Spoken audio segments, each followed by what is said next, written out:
நேயர்களுக்கு வணக்கம். இன்று நாம் கரிக்கோடுகள் என்ற ஜெயகாந்தன் குறுநாவலின் 2ஆம் பகுதியை பார்க்கவிருக்கிறோம். டெலிபோன் மணி அடிக்கிறது. எனக்கு யாரிடமிருந்தும் டெலிபோனில் அழைப்பு வராது. ஸ்ரீமதி கங்குபாயை தான் யாராவது அழைப்பார்கள். அவள் பேரில் தான் டெலிபோன் இருக்கிறது. அதனால் டெலிபோனை கீழே ஹாலில் வைத்துவிட சொன்னேன். அவள் இல்லாத போது ராமண்ணா தான் பதில் சொல்ல வேண்டும். இந்த நகரத்தில் எந்த பொதுவிழா நடக்கும் ஸ்ரீமதி கங்குபாய் இல்லாமல் அவள் ஊரில் இல்லாத போது ரொம்பத்தான் காதை அரிக்கிறது இந்த டெலிபோன் மணி சத்தம். அடே ராமண்ணா, நாளைக்கே இந்த டெலிபோன் எக்ஸ்சேஞ்சை கூப்பிட்டு போனை எடுத்துட்டு போக சொல்லு. அம்மா இருந்தால் தானே அதுக்கெல்லாம் அவசியம். இனிமேல் இந்த வீட்டுக்கு டெலிபோன் தேவையில்லை என்று கத்தி சொன்னேன். இப்போது கூட அவன் புத்திக்கு அம்மா நிரந்தரமாகவே இங்கிருந்து போய்விட்டாள் என்று உரைத்ததோ இல்லையோ, மாதவராவ் வந்து விட்டாராம். ஸ்டேஷனில் இருந்து போன் பண்ணுகிறார். நீங்க வந்து பேசுங்க என்று கீழே இருந்து உற்சாகமாக கன்னடத்தில் கூவினான் ராமண்ணா. நான் ஒரு மடையன். ஸ்டேஷனுக்கு போக வேண்டும் என்று நினைத்து கொண்டே நேரம் போக்கிவிட்டேன். கீழே இறங்கி போய் டெலிபோனில் மாதவராவை வரவேற்றேன். நீரே வந்து விடுவீரா?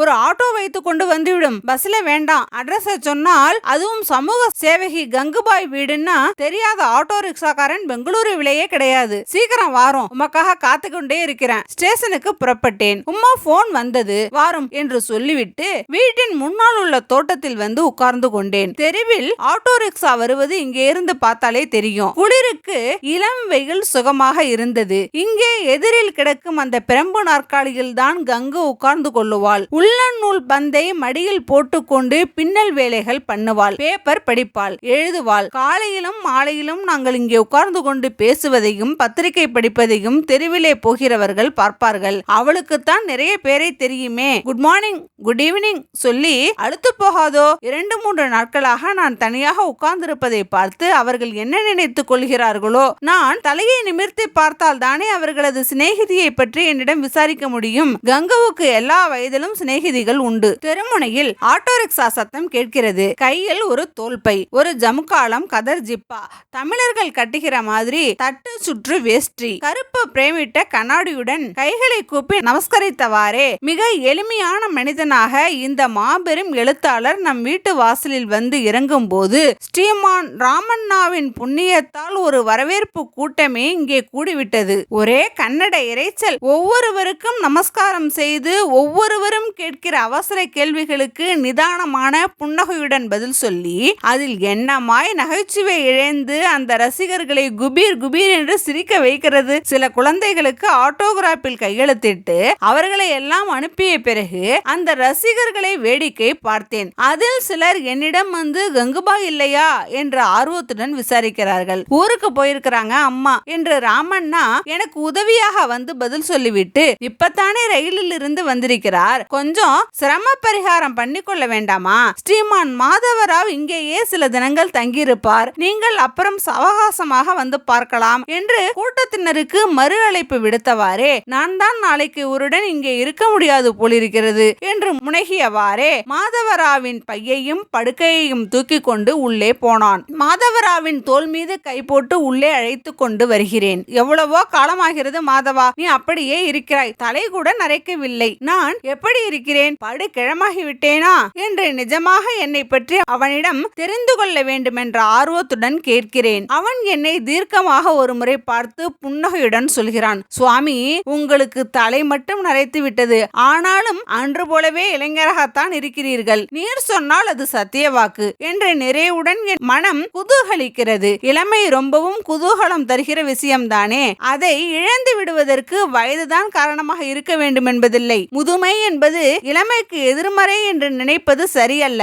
எப்போதும் ஒரு மனிதன் தன் இளமையை தனது அறிவு போலவும் தனது ரசனை போலவும் ஒரு இயல்பாகவே பெற்று அனுபவத்தால் வளர்த்து கொள்ளவும் செம்மைப்படுத்திக் கொள்ளவும் வேண்டும். வயதாவதால் இளமை முதிர்ச்சி பெற்று முழுமை எய்துகிறது. இதெல்லாம் இந்த மாதவராவுக்கு புரியும் என்று நினைக்கிறேன். மாடி வந்தவுடன் அவன் பார்வையில் பட்டது கங்குபாயின் போட்டோதான். சற்று அதை கூர்ந்து பார்த்து கேட்கிறான், சமீபத்தில் எடுத்ததோ என்று கங்குபாயின் முதுமை தோற்றத்தில் ஏற்பட்ட நம்ப முடியாத மயக்கத்தோடு கேட்கிறான். எனக்கு ஏனோ பெருங்குரலில் சிரிப்பு வருகிறது. மாதவா, உனக்கு நான் எங்கள் கதையை சொல்ல வேண்டும் என்று நினைக்கிறேன். அதற்கு இது சரியான ஆரம்பம் என்று சொல்லி சுவரில் தொங்கிய அந்த போட்டோவை எடுத்து துடைத்தேன். மாதவா, இதை கிட்ட பார்த்தால் தான் உனக்கு தெரியும். இந்த படம் கங்குபாய் 20 வயது யுவதியாக இருந்த காலத்தில் எடுத்தது. மண்ணடியில் நாமெல்லாம் இருந்தோமே, அப்போது இருந்த கங்குவின் இளமை தோற்றத்தை உன்னால் இப்போது நினைவுக்கு கொண்டு வர முடியாதுதான். எனக்கு அப்படியே அவளது இளமை உருவம் மனதில் பதிந்து நிற்கிறது.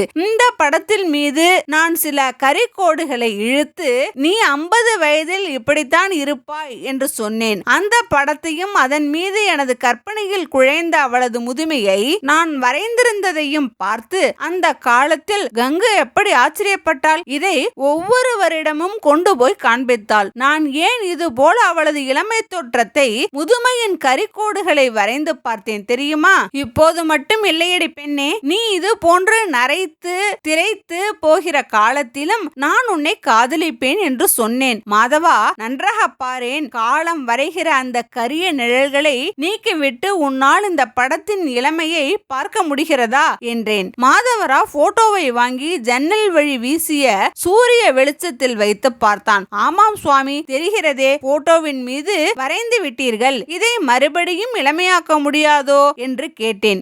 ஏன் முடியாது? காலம் வரைகிற கரிக்கோடுகளை தான் அழிக்க முடியாது. மனிதன் வரைகிற கோலங்களை மனிதனால் நிச்சயம் மாற்ற முடியும். நான் பிரஷை தொடுவதில்லை என்று தீர்மானித்து 10 வருஷம் ஆகிவிட்டது. கை நடுங்குகிறது என்று அப்போது ஒரு பொய்க்காரணம் சொல்லி 20 வயதிலிருந்து செய்து வந்த சலிப்பு தருகிற இந்த தொழிலிலிருந்து ஓய்வு பெற்று விட்டேன். ஆனாலும் இப்போது இந்த படத்தை இளமையாக்குவதற்கு நான் மறுபடியும் பிரஷை எடுக்க வேண்டும்.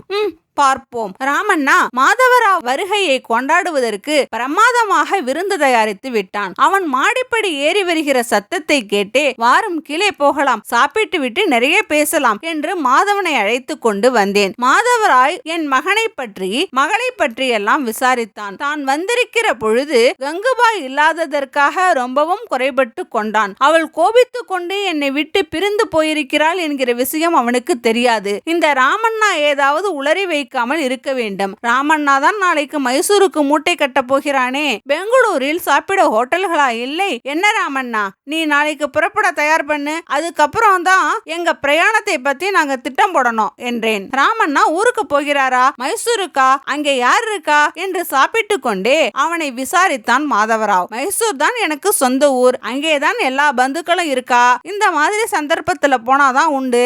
அம்மா இருந்தா போக முடியாது. நானும் எத்தனையோ தடவை கேட்டு பார்த்துட்டேன். அவங்க வருவதற்குள் ஒரு தடவை போயிட்டு வந்துடணும்னு ஒரு நினைப்பு. இவர் தனியா இருப்பாரேன்னு ஒரு தயக்கம். இப்பதான் நீங்க வந்திருக்கீங்களே, உங்க புண்ணியத்துல ஒரு தடவை சொந்த ஊரை போய் பார்த்துட்டு வர உத்தேசம் என்று இலக்கண சுத்தமாக கன்னடத்தில் பேசினான். எனக்கும் மனமெல்லாம் அந்த போட்டோவை இளமையாக்குகிற வேலையிலேயே லயித்திருந்தது. சாயங்காலம் வெளியே உலாவி விட்டு வர போகும்போது கொஞ்சம் சாமான்களை எல்லாம் வாங்கி வர வேண்டும். பிரஷ்கள், வர்ணங்கள் எல்லாம் தான் வாங்க வேண்டும். பழைய நெகட்டிவ் ஆல்பத்திலேயே இருக்கும். மெட்ராஸுக்கு எழுதி அதை தேடி எடுத்து பிரதிகள் போட சொல்லணும். உடனே அனுப்பி வைப்பான்கள். கிருதாரிக்கு கூட இது தன் அம்மா என்று அந்த படத்தை பார்த்தால் தெரிவது சிரமம்தான். அவளே வந்து திடீரென இந்த படத்தை பார்த்தால் ஒருவேளை என் மேல் உள்ள அவளது மனத்தாங்கள் கூட சரியாகிவிடும். என் மீது இவ்வளவு மனஸ்தாபமும் வெறுப்பும் கொண்டு கோபித்துக் கொள்ளும்படி நான் என்னதான் சொன்னேன்? நீ இனிமேல் இந்த பத்திரிகைகளிலே எழுதுறதை அறவே நிறுத்தியாகணும். இது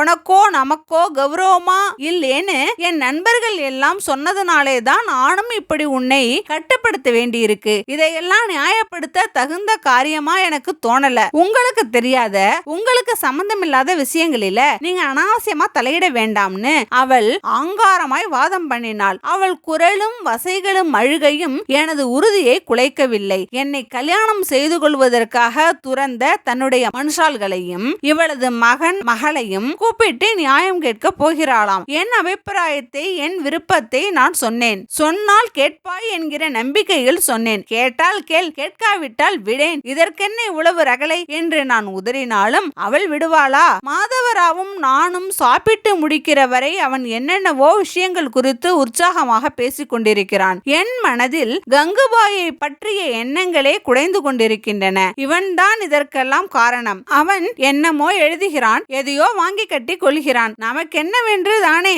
நானும் இத்தனை காலமாய் அவளது சுதந்திரத்தை கௌரவித்த பெருமையை அனுபவித்துக் கொண்டிருந்தேன். இதற்காக இவ்வளவு காலத்துக்கு பிறகு அவள் என்னை பிரிந்து போய்விடுவாள் என்று இவன் நினைத்திருக்க மாட்டான். நானும் தான் நினைக்கவில்லை. மாதவராவும் நானும் உலாவ புறப்படுகிறோம். வரும்போது ரொம்ப குளிரும், இதை மேலே போட்டுக்கொள்ளும் என்று ஒரு ஸ்வெட்டரை கொடுத்தேன். என்னிடம் ஷால்வ் இருக்கிறது, போராதோ என்று ஒரு பெரிய சால்வையை எடுத்து போர்த்தி கொண்டு புறப்பட்டான். மாதவராவின் குள்ளமான தோற்றம் சால்வையால் மூடப்பட்ட பிறகு பிறகு இன்னும் சிறியதாக தோன்றியது. நான் ஷூட் அணிந்து கொள்வதை, டை கட்டி கொள்வதை எல்லாம் ஒரு குழந்தை மாதிரி நின்று வேடிக்கை பார்க்கிறான் மாதவராவ். உமக்கு இதை பற்றி எல்லாம் ஒன்றும் விமர்சனம் கிடையாதே என்று கங்குபாயை நினைத்து கொண்டு கேட்கிறேன். அவளுக்கு வர வர இதை பற்றியெல்லாம் கூட என்னிடம் விமர்சனம் ஏற்பட்டுவிட்டது. பிறருடைய நடை, உடை, பாவனைகளை முடிந்தால் சிலாகித்து போற்ற வேண்டும். அது ஒரு நாகரிகம். இன்னொருவருடைய சொந்த விஷயத்தில் குறை காணுவதும் அதை அவர்களிடமே சொல்வதும்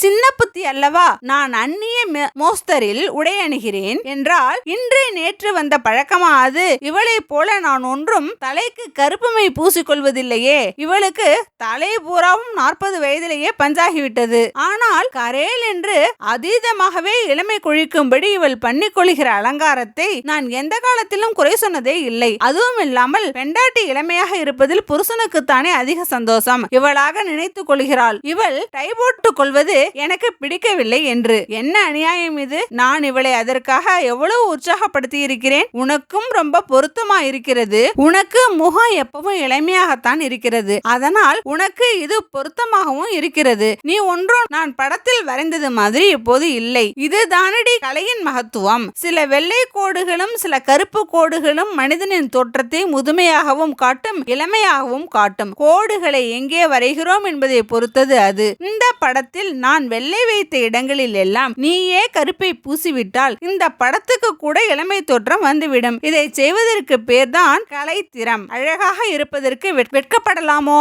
என்று 1000 நியாயங்கள் நான் பேசியிருக்கிறேனே. அதையெல்லாம் மறந்து என் மேல் ஏன் இவள் இப்படி வீண் பழி சுமத்த வேண்டும்? நான் அவளை போல தலைக்கு மேல் கருப்பு சாயம் ஏற்றுக்கொள்ள மறுத்துவிட்டேன். இந்த தகராறு ஆரம்பமாகி 2 மாமாங்கத்துக்கு மேல் ஆக போகிறது. ஆனாலும் நான் மற்றவர்கள், அதுவும் கங்கு நரையை மறைக்க சாயம் பூசிக்கொள்வதையோ அவளது உடை அலங்காரத்தையோ விமர்சனம் செய்ததே கிடையாது. ஆனால் அவள் உலகத்தையே எதிர்த்தும் எந்த அளவையும் மீறியும் விமர்சனம் செய்ய உரிமை படைத்தவள். ஏன் எழுதுகிறாளாம், கருத்து சுதந்திரமாம், என்னென்னவோ பினாத்துகிறாள். என்ன சுவாமி, என் உடை விவகாரத்தை பற்றி உங்களுக்கு விமர்சனம் ஒன்றும் கிடையாதுன்னு வீட்டிலே புறப்படுறதுக்கு முந்தி கேட்டதுக்கு அப்புறம் ஒரு வார்த்தை கூட பேசாமல் யோசனையில் மூழ்கி விட்டீர்களே என்று கன்னடத்தில் கிண்டலாக கேட்கிறான் மாதவராவ். இப்போது நாங்கள் விதான் சௌதாவை ஒட்டியுள்ள ஜனத்திரள் நிறைந்த மைதானத்தில் குனிந்த தலையுடன் பின்புறம் கட்டிய கைகளுடன் பூமியையே பார்த்து கொண்டு நடக்கிறோம். எங்களை போன்ற கிழவர்களுக்கு மத்தியில் வாழ்க்கை முழுசாக தெரிவது போன்ற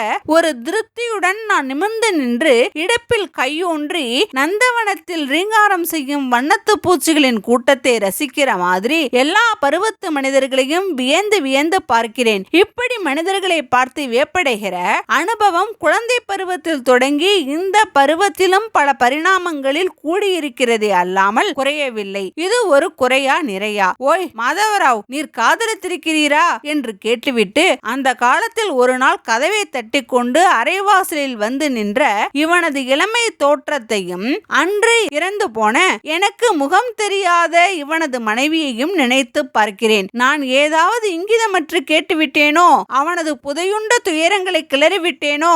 எல்லோரும் என்னை போலிருப்பானா எல்லா வயதிலும்?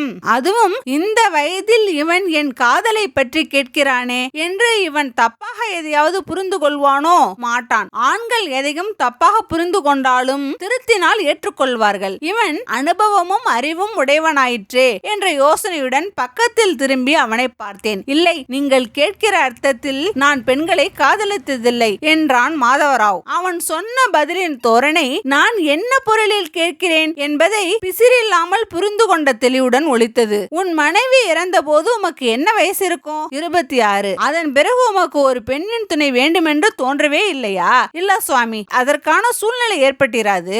மாதவராவ் சிரித்தான். இப்படி உட்காரலாமா என்று பூக்கள் சொரியும் ஒரு மரத்தடியில் காலியாக இருந்த பெஞ்சை காட்டினான். வயோதிகர்களான நாங்கள் உட்காரட்டுமே என்ற எண்ணத்துடனோ நாங்கள் வந்ததன் இடைஞ்சலை தவிர்க்கும் எரிச்சலுடனோ அந்த இளம் ஜோடிகள் ஒருவரை ஒருவர் இடையில் கைகோர்த்து அனைத்தவாறு எங்களுக்கு முதுகை காட்டிக் கொண்டு நடக்கின்றனர். ஓ, நானும் கங்குவும் இதே போல இதே இடத்தில் நடந்து சென்றது உண்டே. நான் அப்போதே சன்னியாசி ஆகிவிட்டேன். சன்னியாசி என்றால் காவி அணிந்து கொள்வது, கண்களை மூடி யோகத்தில் உட்கார்ந்திருப்பது என்றெல்லாம் என்னால் நினைத்து பார்க்க கூட முடியவில்லை. கடவுள் நம்பிக்கை இல்லாதவனின் சன்னியாசத்தை பற்றி கேள்விப்பட்டிருக்கிறீர்களா? இதற்கெல்லாம் காரணமே நான் சிந்தை காதலிக்கிற ஜீவராசி என்பதை உணர்ந்தவன் என்பதுதான். அது சரி, என்ன திடீரென்று காதலை பற்றி கேட்டீர்கள் என்று தொடர்ந்து சிரித்தான் மாதவராவ். அவன் சிரிப்போடு இழைந்து பேரிரைச்சலுடன் எங்கள் அருகே ஒரு ஸ்கூட்டரில் இன்னும் ஒரு முறை இந்த ஜோடியை பார்க்க வேண்டும் என்று தூண்டுகிற வண்ண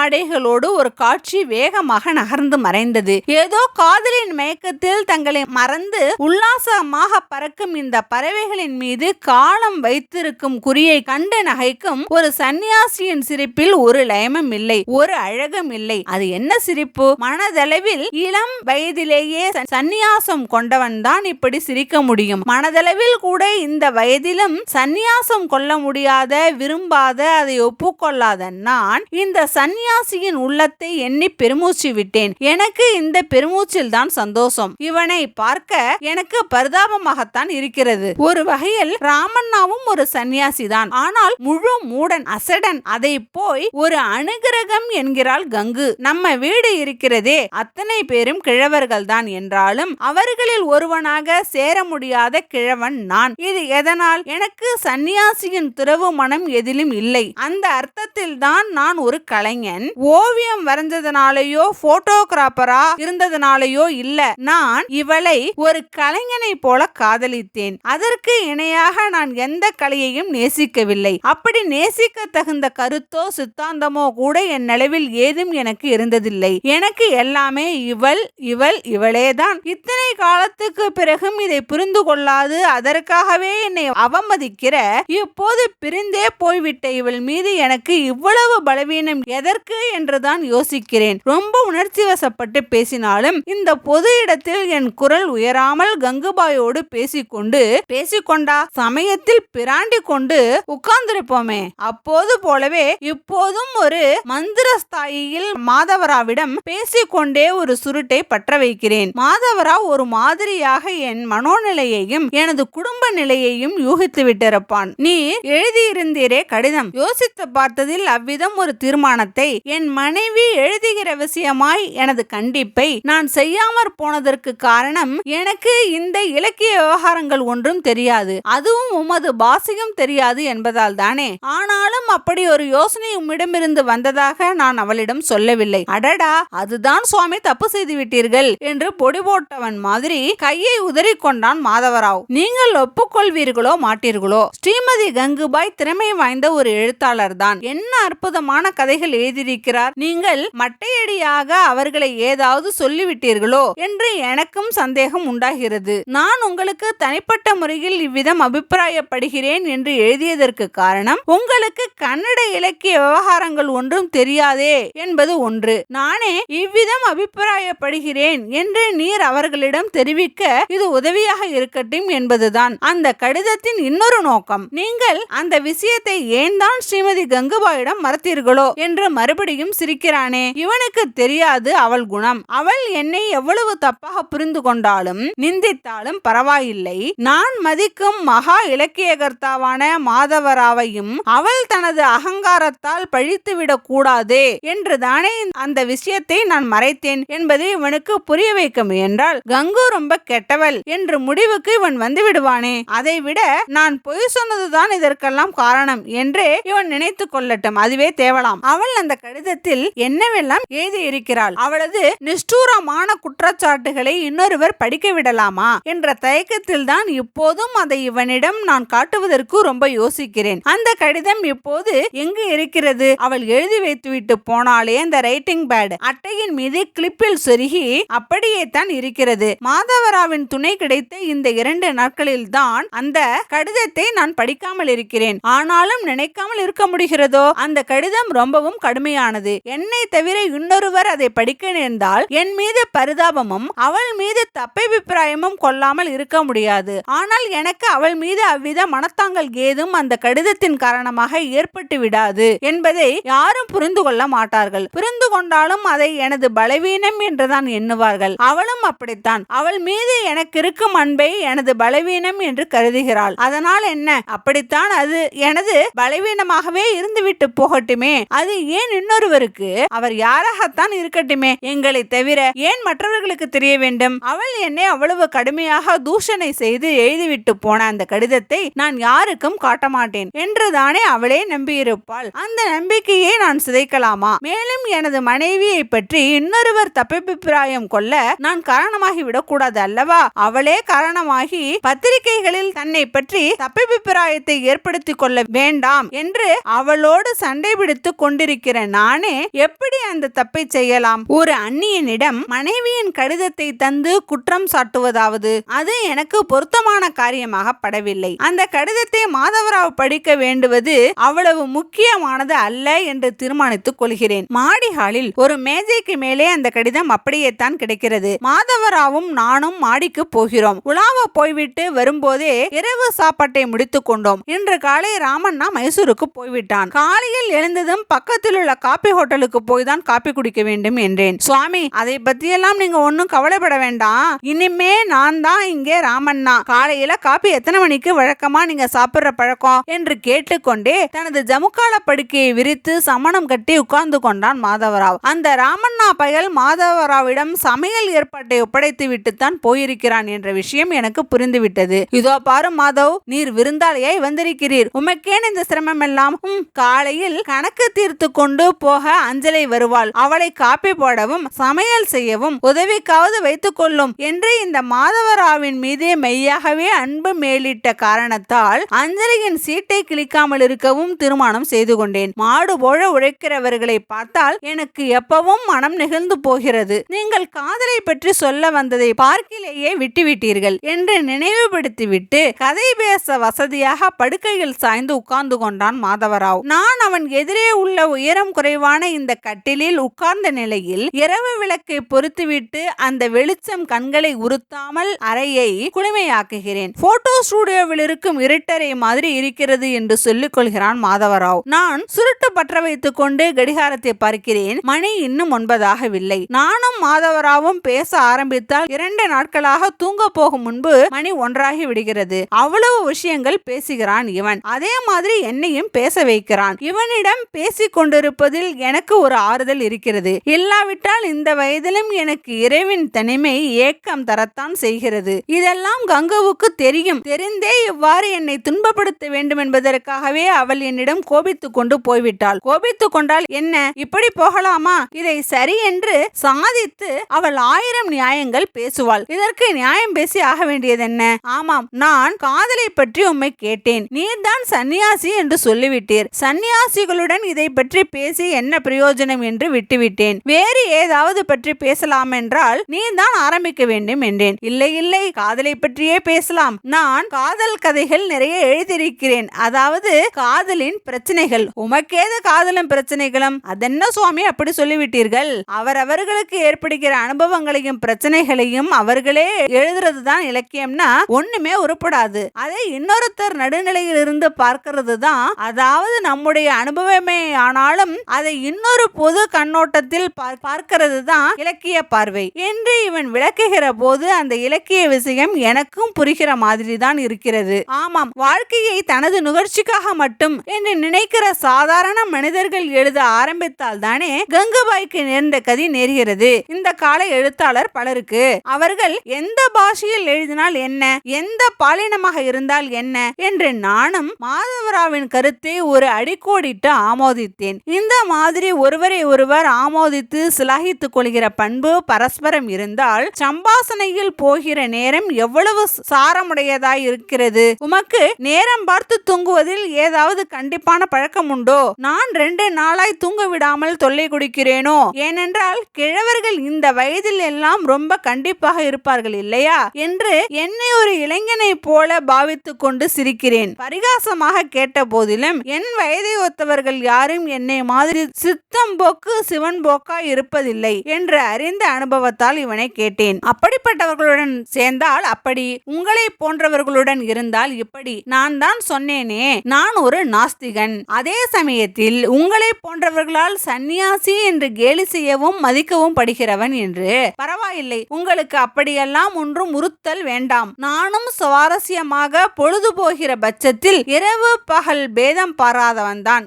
என்றேன். சபாஸ், கை கொடும் என்று எழுந்து போய் மாதவராவிடம் கை குலுக்கினேன். எவ்வளவுதான் சந்தோஷமாக இருப்பது போல காட்டிக்கொண்டாலும் பிரிவின் தனிமையில் என் மனது தவிப்பது இவனுக்கு தெரிகிறதோ? மாதவராவ், நீர் பெரிய பெரிய அறிவாளி. உம்மை புகழ்வதற்காகவோ கேலி செய்வதற்காகவோ நான் இப்படி சொல்வதாக நினைத்து கொள்ள மாட்டீர். நான் தெரிந்து கொள்ளவே, அறியாமையாக இருந்தால் அதை போக்கிக் கொள்ளவே கேட்கிறேன். நீர் இளம் வயது முதலே தனி வாழ்க்கை நடத்தி வருகிறீர். அப்போதெல்லாம் ஏதாவது ஒரு சமயத்தில் உமது இறந்து போன மனைவியை நீர் நினைத்து ஏங்கியதில்லையா என்று ஆத்மார்த்தமான நெருக்கத்துடன் கேட்கிறேன். என்ன அலட்சியமாய் உதடு பிதுக்கி பதில் சொல்லிவிட்டான். என்னால் அதை நம்ப முடியவில்லை. மாதவராவ் மேலும் சொல்கிறான், நான் பொய் சொல்வதில்லை. ஒரு ஆணோடு சேர்ந்து வாழ்கிற துன்பச் சிறையிலிருந்து அவள் எவ்வளவு சீக்கிரம் விடுதலையாகிவிட்டவள் என்கிற திருப்தி உணர்ச்சி சில காலம் அவளை பற்றி எனக்கு இருந்தது என்னவோ உண்மைதான். இறந்து போன இனிய உறவுகளை எண்ணி பார்க்கிற சந்தோஷத்தை நானும் அனுபவிப்பது உண்டுதான். ஆனால் அதையெல்லாம் காதல் என்றோ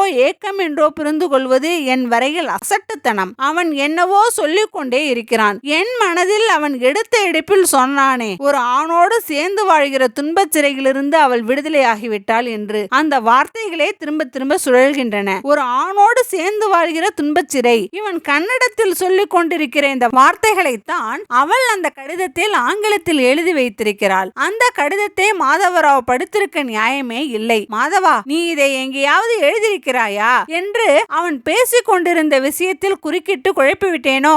எதை பற்றி? தியரி ஆஃப் ரிலேட்டிவிட்டி பற்றியா என்று இப்போது அவன் சொல்லிக் கொண்டிருந்த விஷயம் பற்றி கேட்டதாக நினைத்து கொண்டு மறுகேள்வி கேட்டு விழிக்கிறான். ஒரு வகையில் இந்த விஷயம் கூட அப்படித்தான். ஆனால் நான் கேட்டது theory of relation between man and woman. அதென்ன அப்படி சொன்னாய்? ஒரு ஆணோடு சேர்ந்து வாழ்கிற துன்பச் சிறை என்று. பின் யாரோடு சேர்ந்து வாழ்வதாம் ஒரு பெண்? அப்படி ஒரு தீய கருத்தை கன்னட இலக்கியத்தில் திரியவிட்ட பெருமை உம்முடையதுதானோ என்று ஆக்ரோஷத்துடன் கேட்கிறேன். இதைத்தான் அவள் ஆங்கிலப்படுத்தி என் தலையில் சுமத்தி விட்டு போயிருக்கிறாள். ஆமாம், துன்பச் சுழல் என்னோட ரொம்ப பிரசித்தி பெற்ற நாவல். அதன் முன்னுரையின் முதல் வரியே இதுதான். அது எப்படி அவ்வளவு சரியாக இதை எழுதியிருக்கிறீரா என்று இதை பற்றி மட்டும் கேட்டீர்கள் என்று ஆச்சரியப்பட்டுக் கொள்கிறான் மாதவராவ். ஒரு ஆணோடு சேர்ந்து வாழ்கிற வாழ்க்கை பெண்ணுக்கு துன்பச் சிறை என்னும் கருத்து ரொம்ப அபத்தமானது. அதை பற்றியே நான் யோசித்துக் கொண்டிருக்கிறேன். ஒரு பக்கம் ஆண் பெண் உறவே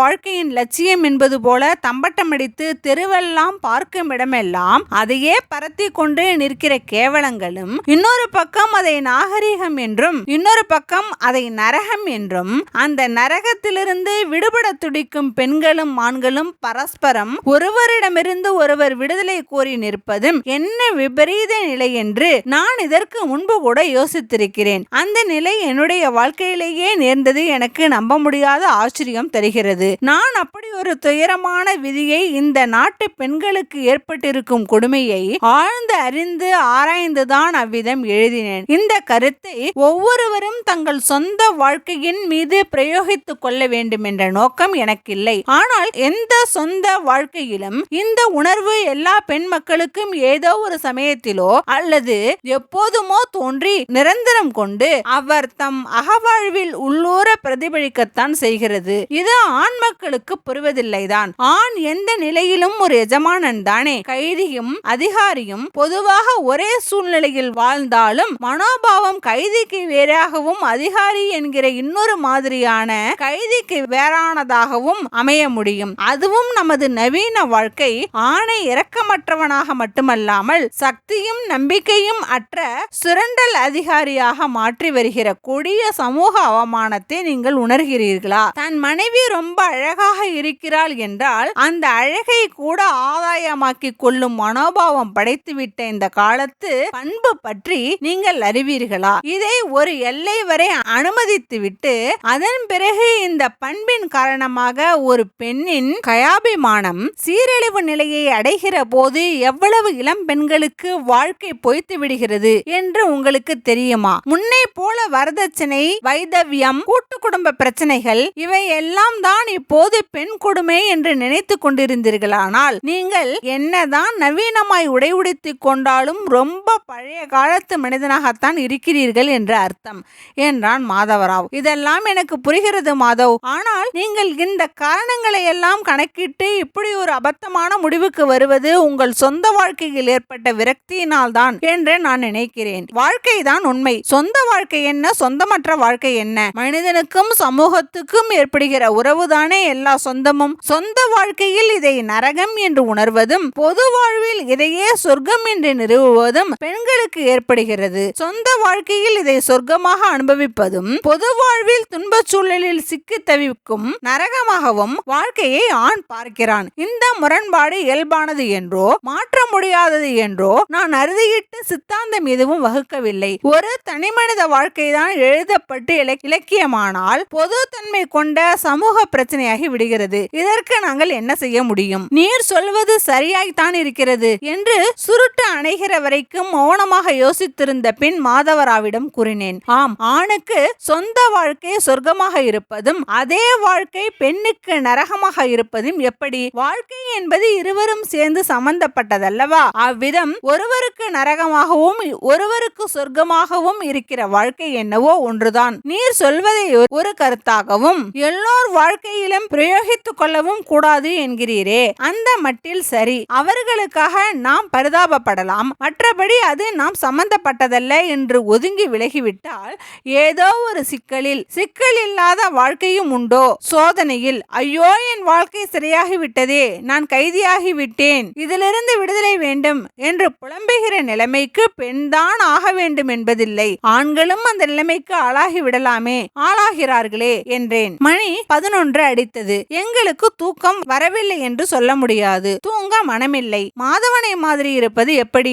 தூங்குகிறவர்களோடு இருந்தால் தூங்குவானாம், பேச்சு துணையை விரும்புகிறவர்களோடு இருந்தால் பேசுவானாம். இப்படித்தான் மனைவி உயிரோடு இருந்தால் கூட இவன் பற்றற்ற சம்சாரியாகவே வாழ்ந்திருப்பான். மனைவி இல்லாததால் சாமியார்த்தனம் கொண்டு விட்டான். எவ்வளவு எளிதாக இருக்கிறது எல்லாமே சிலருக்கு. சுவரில் இருந்த கங்குபாயின் போட்டோவை பார்த்தவாறு மாதவராவும் என்னவோ எங்களை பற்றி யோசிக்கிறான் போலிருக்கிறது. ஏன் சுவாமி, கங்குபாய் தான் எங்களவர், நீங்கள் தமிழர்னு மட்டும்தான் எனக்கு தெரியும் என்று எனது சாதி மதம் இவற்றை கேட்கலாமா கூடாதா என்று தயங்குகிறான். என்ன சாதி வென்றி கிடைக்கிறது? நான் தமிழனும் இல்லை என்கிற விஷயம் உமக்கு தெரியாது. என் தகப்பனார் தான் தமிழர், தாயார் மகாராஷ்டிரத்தை சேர்ந்தவர். அவர்களை நான் இளம் வயதிலேயே இழந்து விட்டதால் அவர்களுடைய சொத்துடன் அந்த வீடும் எனக்கு கிடைத்தது. எந்த வீடு? நீரும் கங்குபாயின் பெற்றோரும் குடியிருந்தீர்களே, நான் தெருப்பக்கத்தில் போட்டோ ஸ்டுடியோ வைத்திருந்தேனே, அந்த வீடும் அதில் குடித்தனம் இருந்தவர்களும் தான் நான் அறிந்த என் சொந்தமும் ஜாதிக்காரர்களும். அப்படித்தான் அவர்களும் என்னிடம் பழகினார்கள். கங்குபாய் என்னை கல்யாணம் செய்து கொள்வதில் அந்த காலத்திலேயே எந்தவித சாதி மொழி தடைகள் எதுவும் ஏற்படவில்லை. உமக்கு தெரியுமே, அவள் தந்தை முரஹரி ராவ் எத்தகைய தேசியவாதி என்று. நாங்கள் இருவரும் உண்மையாகவே ஒரு காலத்தில் உயிருக்குயிராய் ஒருவரை ஒருவர் நேசித்தோம். அதை அவளது பெற்றோர்கள் புரிந்து கொள்ளக்கூடிய நல்ல மனிதர்களாய் இருந்தனர். அவளது சகோதரர்கள் அப்போது ஏழைகளாய் இருந்தார்கள். இப்போது அவளது சகோதரர்கள் எல்லாம் பெரிய இடத்தை சேர்ந்தவர்களாகி விட்டார்கள். இவளுக்கு தன் புருஷன் அந்த மாதிரி உயர்ந்த தரத்தில் இல்லையே என்று பிற்காலத்தில் மனக்குறை ஏற்பட்டது. அதையெல்லாம் அவள் மீது ஒரு குற்றமாக நான் எப்போதும் கருதியதில்லை. அதெல்லாம் பெண்களுக்கு இயல்புதானே. பிறந்த இடத்து பாசம். ஆண்களாகிய நாம் பிறந்த இடத்தை விட்டு பிரியாதவர்கள். பிரிந்தாலும் அதற்காக ஏங்குவதில்லை. எனக்கு அதெல்லாம் இல்லவே இல்லை. என்னை போலவே நீயும் ஏன் பந்துக்களற்ற அனாதையாக இருக்க வேண்டும்? உன் மனுஷால்களை நீ போய் பார்த்து வா, அவர்களையும் நம் வீட்டுக்கு அழைத்து வா என்றெல்லாம் இவளுக்கான சௌகரியங்களைத்தான் என்னால் செய்து தர முடிந்தது. ஆனால் அந்த அவளது பந்துக்கள் என்னை சொந்தக்காரனாக கருத முடியுமா? என்னாலும் அது போலவே அவர்களை என்னை சேர்ந்தவர்களாக கருத முடியவில்லை. அதனால்தான் அவள் அடிக்கடி அவர்களை சந்திக்க போய்விடுகிறாள். இப்போது நீ பத்திரிகைகளில் எழுதக்கூடாது என்று சொன்னதை ஒரு சாக்காக்கி கொண்டு ஒரேடியாக போய்விட்டாள். மாதவராவுக்கு எனது உணர்ச்சி சிரிக்கத்தக்கதாக இருக்கிறது போலும். எங்கே போய்விட போகிறாள்? உங்கள் மீதுள்ள கோபம் மாறினதும் திரும்பி வந்து விடுவார்கள். நீங்கள் ரொம்பவும் தான் இதற்காக மனம் பதறுகிறீர்கள் என்று எனக்கு சமாதானம் சொல்கிறான் மாதவராவ். நான் கங்குவின் படத்தை மங்கிய இரவு விளக்கின் வெளிச்சத்தில் பார்க்கிற போது அது அவளது இளமை தோற்றமாகவே தெரிகிறது. காதல் என்பதை வாழ்க்கை என்பது போலவே சரீர சம்பந்தமானதும் மனம் சம்பந்தமானதும் என்று பேதமர புரிந்து கொள்பவன் நான். பெண்கள் விஷயத்தில் ஒருவன் புருஷோத்தமனாக இருக்கிறான் என்றால் அவனது பத்தினி சாட்சாத் சீதையின் அவதாரம் என்று அர்த்தம். அப்படி ஒரு மரியாதை எனக்கு கங்குவின் மேல் உண்டு. ஆசைப்பட்டு மனிதன் அழைக்கழிவதை என் வயதை ஒத்த பலர் வாழ்ந்த விதத்தில் நான் கண்டிருக்கிறேன். அப்படியெல்லாம் நான் எந்த கேடுகட்ட சூழ்நிலையிலும் ஒழுக்கம் கெட்டொழியாமல் இருப்பதற்கு கங்கு போன்ற உத்தமியை பொண்டாட்டியாக பெற்றதுதான் காரணம். இந்த நன்றி உணர்ச்சியை எனக்கு அவள்பால் உள்ள காதலின் செம்பாதி. ஒரு தடவை நானும் கங்குவும் மரணம் குறித்து பேசிக் கொண்டிருந்தது நினைவுக்கு வருகிறது. வாழ்க்கையில் நான் உன்னையோ நீ என்னையோ பிரிவதற்கு காரணமாக மரணம் என்று ஒன்று உண்டே, அது நம்மை பிரித்து விடுமே. சாவதற்கு அஞ்சுதல் வேறு, உன்னை இழந்து நான் உயிரோடு இருப்பேனே, அது எவ்வளவு சூன்யமாய் வெறுமையாய் இருக்கும். மரணத்தையும் புதைக்குழியையும் தன்னில் ஒரு பாதி அனுபவிக்கும், இன்னொரு பாதி உயிரும் துடிப்புமாய் எப்படி திக்கு முக்காடும். இதுதான் எனக்கு அடிக்கடி மனதையும் சித்தத்தையும் பேதலிக்க செய்கிறது என்று சொல்லிக் கொண்டிருந்தேன். அப்போது அவள் தன் கையை என் கையின் மீது வைத்து அவள் விரல்களூடே என் விரல்களை கோர்த்து அழகு பார்த்து கொண்டிருந்தாள். எள்ளும் பச்சரிசியும் கலந்தார் போல என்பார்களே, அது மாதிரி அந்த அழகை ரசித்தார்களோ என்னவோ, என் கை விரல்கள் ரசித்தாளோ என்னவோ. என் கை விரல்கள் அந்த காலத்தில் ரொம்ப அசிங்கமாக போட்டோ ரசாயன கரை படிந்திருக்கும். நான் ஒன்றும் அழகானவனாகவோ அங்கலாவண்யம் மிகுந்தவனாகவோ இருந்ததில்லை. ஒரு பெண் என்ன விரும்புகிறாள் என்பது எனக்கு தெரியும். அத்தகைய புருஷ பண்புகளை நாங்கள் மீறியதே இல்லை. அதுவே உங்கள் அழகு என்று என்னை கங்கு கன்னடத்தில் கவிதை பாடி புகழ்ந்ததெல்லாம் காலத்தின் கரிக்கோடுகளால் அடிக்கப்பட்டு அழிந்து விடுமாமே. என்ன அநியாயம்! துயரத்தின் நிறம் நீலம் எனின், சுபத்தின் நிறம் மஞ்சள் எனின், காலத்தின் நிறம் கருமையாகும், காதலின் நிறம் வெண்மையாகும். வெண்மை ஒரு நிறம் மட்டோ, அஃது ஒரு குணமும் அன்றோ என்று கங்கு எனது கருப்பு நிறத்தையும் வெள்ளை உள்ளத்தையும் புகழ்ந்து ஒரு கவிதை எழுதியிருந்தாள். அதெல்லாம் காலத்தின் நிறமான கருமையால் மெழுகப்பட்டு விடுமா என்ன? மரணத்தை பற்றி, அதனால் ஏற்படும் பிரிவை பற்றி நாங்கள் பேசிக் கொண்டிருந்ததை அல்லவா சொல்ல வந்தேன். கங்கு சொன்னால், அதை நான் டைரியில் கூட எழுதி வைத்திருக்கிறேன். அன்றைய சம்பாஷணையை இப்போது நினைத்தாலும் மனம் மேன்மைப்படுகிறது. அவள் சொன்னால், ஒருபோதும் கடவுள் என்னை அப்படிப்பட்ட பிரிவு துயருக்கு ஆளாக்க மாட்டார், நான் முன்னால் போய்விடுவேன் என்றாளே. இதெல்லாம் ஏதோ வாக்குறுதிகள் போலவும் ஒப்பந்தம் போலவும் நாங்கள் பேசிக் கொள்ளவில்லை. சொற்கட்டடம் உருவாக்குதல் என்கிற ஒரு வார்த்தை விளையாட்டை போல எண்ணங்களை கொண்டு உணர்ச்சிகளின் கோபுரம் அமைக்கிற விளையாட்டு அது. அதில் அவளை மிஞ்சி மேலே போக என்ன சொல்லலாம் என்று அந்த பிரிவின் துயரை ஒரு வினாடி உணர்ந்து நான் சொன்னேன். அதன் பிறகு அதிக நாள் ஜீவிதம் இருக்க நான் விரும்ப மாட்டேன். சாரமற்ற உயிர் சீக்கிரம் வறண்டு போகும். இதெல்லாம் ஒரு கைதியும் அதிகாரியும் ஒரு அடிமையும் எஜமானனும் பேச தகுந்த பேச்சா? அப்படித்தான் என்று சொல்லி ஒரேடியாக போய்விட்டாள். சரி, வந்தது முதல் என்னை பற்றியே பேசிக் கொண்டிருந்து விட்டேன். உன்னை பற்றி நீ ஒன்றும் சொல்லவே இல்லையே என்றேன். 30 வருஷ காலமாய் ஆரம்ப பள்ளி வாத்தியாராக வேலை பார்த்த அனுபவம் தவிர என் சொந்த வாழ்க்கையை பற்றி சொல்ல என்ன இருக்கிறது? அந்த காட்டுவாசிகளின் வாழ்க்கையை வைத்து கதைகள் எழுதியிருக்கிறேன். அவர்கள் என் கண் முன்னாலேயே நாகரிகம் பெற்று நம்மை போல நகரத்து மனிதர்களைப் போல கெட்டு போகிற சீரழிவுகளை சொல்லியும் கதைகள் எழுதியிருக்கிறேன். அதனால் எனக்கு பேரும் புகழும் ஏற்பட நகரங்களிலும் பிற இடங்களிலும் என்னை அழைத்து தருகிற மரியாதைகளை ஏற்றிருக்கிறேன். மலை பிரதேச வாழ்க்கை ரொம்ப உல்லாசமாக இருந்திருக்குமே. ஆஹா, இயற்கை அமைத்து தந்த சுகவாசஸ்தலம் என்றே சொல்லலாம். ஆனால் உங்களால் அங்கே ஒரு நாள் கூட வாழ முடியாது. ஏன்? அங்கே பஸ் வசதி கூட கிடையாது. எப்போதாவது லாரியை பிடித்துதான் மலையிலிருந்து கீழே இறங்கி வர வேண்டும். அந்த மனிதர்கள் நடந்தே அந்த மலைப்பாதைகளில் ஏறியும் இறங்கியும் அனாயாசமாக திரிகிறார்கள். நாமெல்லாம் வேடிக்கை பார்க்கலாம். உழைப்புக்கு தலைக்காத மனிதர்கள். அவர்களின் வாழ்க்கையில் ஏற்படும் பிரச்சனைகள் மேன்மையானவையாகத்தான் இருக்கின்றன. அவர்கள் கட்டுப்பாடானவர்கள். ஆண்களையும் பெண்களையும் சமமாக பாவிக்கிறவர்கள். கூட்டு விவசாயம் செய்து கூட்டாக வாழ்வதால் அவர்கள் காட்டுவாசிகளானாலும் நம்மை விட நாகரிக பொருளாதாரம் உடையவர்கள். அவர்களை பற்றிய கதைகளைத்தான் நான் சொல்ல முடியும். என் வாழ்க்கையில் மற்றபடி ஒன்றும் கதை மாதிரி சொல்வதற்கில்லை. கொஞ்ச நாள் ஊர் சுற்றிவிட்டு பழைய நண்பர்களை எல்லாம் ஒரு சுற்று பார்த்துவிட்டு நான் அங்கேயே போய் நிரந்தரமாகி விடலாம் என்றுதான் ஆசைப்படுகிறேன் என்று சொல்லிக் கொண்டே நீட்டிப்படுத்தான் மாதவராவ். தூக்கம் வருகிறதோ? இல்லை, உட்கார்ந்தே இருந்ததில் இடுப்பு வலிக்கிறது என்றேன். எனக்கு உன்னோடு பேசிக் கொண்டிருப்பதிலும் கூட ஒரு வகை சலிப்பு ஏற்பட காரணமே நான் கங்குவை பற்றி அந்தரங்கமான நினைவுகளில் இப்போது மிதக்க விரும்புவதுதான். சரி, தூங்கலாம், மணியாகிறது என்று 12 மணியாவதை பார்த்து சொன்னேன். நானும் படுத்துக்கொண்டேன். கங்கு, என்ன நீ இப்படி செய்து விட்டாய் என்று மனம் வெம்மியது. மணி 12:30 அடிக்கும் போது மாதவராவ் குரட்டை விட ஆரம்பித்தான். இதன் தொடர்ச்சியை அடுத்த பதிவில் பார்ப்போம். நன்றி.